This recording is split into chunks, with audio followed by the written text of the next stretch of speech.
সস্তা পাইছেন আর বস্তা ভরে কিনছেন ফোন না।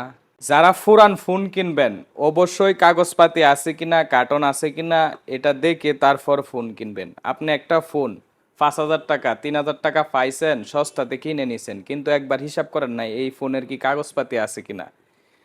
এই ফোনটা আপনার কাছে সুরেও বিক্রি করতে পারে।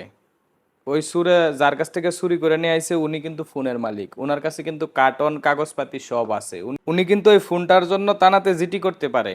যখন ওই ফোনের মালিক থানাতে জিডি করবে তখন কিন্তু পুলিশ আপনাকে খুঁজবে। আপনি যখন ফোনটা অ্যাক্টিভ করবেন, সিম ঢুকাবেন, ফোনটা যখন চালু হবে তখনই লোকেশন দেখাবে, এমআই ধরে পুলিশ আপনাকে খুঁজবে।